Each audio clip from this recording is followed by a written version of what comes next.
श्रीविष्णुचित्तकुलनन्दनकल्पवल्लीं श्रीरङ्गराजहरिचन्दनयोगदृश्यां साक्षात् क्षमां करुणया कमलामिवान्यां గోదామనన్యశరణః శరణం ప్రపద్యే. ధనుర్మాసోత్సవాలలో తిరుప్పావై వ్రతాన్ని ఆచరిస్తూ ఉన్నటువంటి గోదాదేవి, ఆ గోదాదేవిని అనుసరించి ఆచరిస్తున్నటువంటి మనబోటి వారందరం ఈ రోజుకి 22వ రోజుకి చేరుకున్నాం. మనం గత పాశురంలోనే గోదాదేవి తాను అభిమానాన్ని అహంకారాన్ని విడిచిపెట్టి భగవంతుని యొక్క సన్నిధానానికి తాను చేరింది అనేటువంటి విషయాన్ని తాను తమ గోపికలు అందరూ కూడా కృష్ణ పరమాత్మ యొక్క వాకిటికి వచ్చి ఆయన్ను స్తోత్రం చేయడానికై మంగళాశాసనం చేయడానికై వచ్చారు అనేటువంటి విషయాన్ని తెలియపరచడం జరిగింది. అదేవిధంగా ఈరోజు పాశురంలో కూడా గోదాదేవి ఎలాగైతే శత్రువులైనటువంటి వారు కూడా భగవంతుని యొక్క పరాక్రమానికి ఓడిపోయి ఆయన సన్నిధానానికి వచ్చి ఆయన్ని ఎలాగైతే శరణు వేడుతారో అదేవిధంగా తామంతా అనన్యార్హ శేషత్వము అనేటువంటి ఒక గొప్ప దాస్య భావాన్ని కలిగి ఉండి స్వామివారి సన్నిధానానికి వచ్చినట్లుగా ఈ పాశురంలో కృష్ణ పరమాత్మ దగ్గర విన్నవించుకుంటూ ఉన్నారు. అంగణ్మా జ్ఞాలత్తరశర్ అభిమాన పంగమాయి వందునిన్ పళ్ళిర్కట్టిర్కీழே శంగమిరుప్పార్భోల్ వందు తలై పెய்தோம் கிங்கிணிவாய்ச்செய்த தாமரைப்பூ போலே செங்கண் சிரிச்சிறிதே எம்மேல் விழியாவோ திங்களும் ஆதித்தியனும் எழுந்தாற்போல் அங்கனிரண்டும் கொண்டெங்கள் மேல் நோக்குதியேல் ఎంగళ్ మేల్ శాభమిళిందేలోరెంబావాయ్.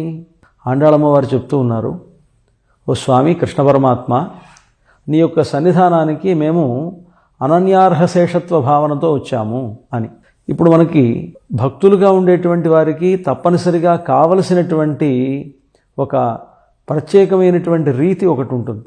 అనన్యార్హ శేషత్వము, అనన్య శరణత్వము, అనన్య భోగ్యత్వము అనేటువంటివి ఆ ప్రత్యేకమైనటువంటి రీతులు.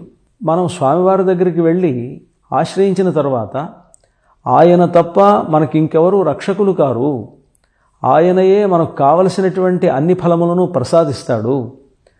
అలాగే ఆయనను విడిచి ఇంకొకళ్ళను నేను ఆశ్రయించను. నాకు మంచి ఫలములు ఇచ్చినా లేదు నన్ను నీట ముంచినా పాల ముంచినా ఆయనదే భారం అనేటువంటి పరిపూర్ణమైనటువంటి విశ్వాసం కలిగి ఉండాలి అనేటువంటిది ఈ శరణాగతి అనేటువంటి ఒక తత్వంలో మనకు కనిపిస్తుంది. గోదాదేవి కూడా ఈ శరణాగతి సంబంధించినటువంటి అర్థాన్నే మనందరికీ బోధిస్తున్నారు కనుక శరణాగతి అంటే మన పరిపూర్ణమైనటువంటి భారాన్ని భగవంతుని యందు ఉంచుట. అటువంటి స్థితిలోనే ఇక్కడ గోదాదేవి స్వామివారి దగ్గరికి వచ్చి, స్వామి కృష్ణ పరమాత్మ అంగణ్మా జ్ఞాలత్తరశర్ అభిమాన పంగమాయ్ వందు నిన్ పళ్ళిర్కట్టిర్కీழే. కృష్ణ పరమాత్మ శయనించి ఉన్నాడు.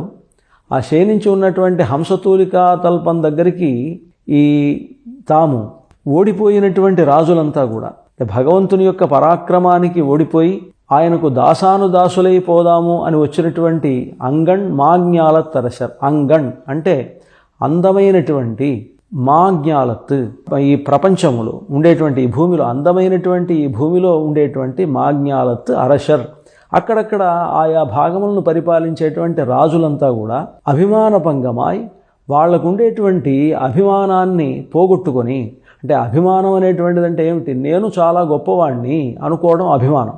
నా దగ్గర ఎటువంటి యోగ్యతలు లేవు, నేను పూర్తిగా ఆ భగవంతుడికి దాసానుదాసుణ్ణి అనేటువంటి స్థితి రావడం అంటే అహంకారాన్ని విడిచిపెట్టడం అన్నమాట.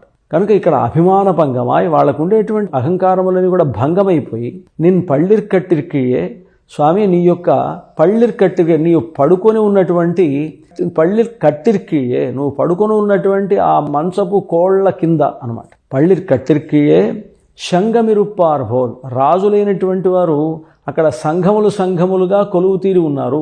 నీ మంచపు కోళ్ల కింద వాళ్ళు సంఘములుగా ఉన్నారు అని. ఇక్కడ తమాషాగా భారతంలో ఒక ఐతిహ్యం అనేటువంటిది ఇక్కడ మనకు ఒక సూచనగా గోదాదేవి ఈ పాశురంలో చెప్తున్నట్లుంది. కృష్ణ పరమాత్మను సహాయం అర్థించడానికే వచ్చినటువంటి దుర్యోధనుడు, అలాగే అర్జునుడు కూడా వాళ్ళిద్దరూ తమ పక్క యుద్ధం చేయడానికై కృష్ణుడికి సంబంధించినటువంటి సైన్యాన్ని తమకు కావాలని కోరుకొని కృష్ణుడి దగ్గరికి వచ్చారు. వచ్చినప్పుడు ముందుగా వచ్చినటువంటి వాడు దుర్యోధనుడే కృష్ణుడి సహాయాన్ని అర్థించడానికే వచ్చి కృష్ణుడి పాదాల దగ్గర కూర్చోవడానికి అవమానంగా భావించి ఆయన తల దగ్గర కూర్చున్నాడు.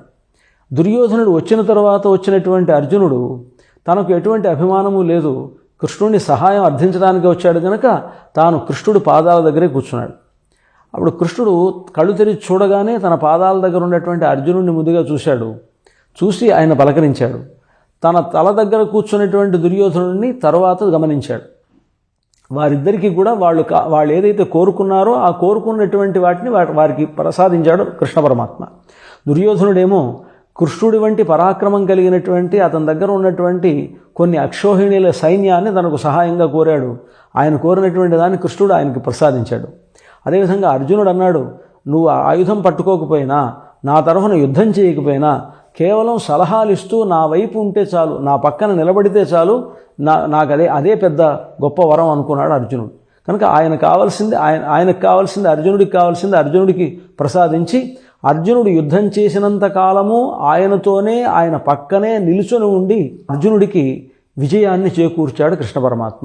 కనుక ఇక్కడ అర్జునుడు దుర్యోధనుడు వీళ్ళిద్దరిని దృష్టిలో పెట్టుకునే గోదాదేవి అభిమాన పంగమాయ్ వందు నిన్ను పళ్ళిర్కట్టిర్కియే, ఆ రాజులు ఎలాగైతే నీ మంచము కోళ్ల దగ్గర చేరి ఉన్నారో సంగమిరుప్పారు హోల్ వందు తలైప్పేదం, వాళ్ళు ఎలాగైతే వాళ్ళ అభిమానాన్ని జయించారో మేమంతా కూడా గోపికా స్త్రీలం, మా దగ్గర ఉండేటువంటి అభిమానాన్ని కూడా మేము పోగొట్టుకున్నామయ్యా. మాకుండే అభిమానం ఏంటి, మేము స్త్రీలము, గొప్ప అందమైనటువంటి వాళ్ళము, ఇలాంటివన్నీ కూడా ఉంటాయి కదా.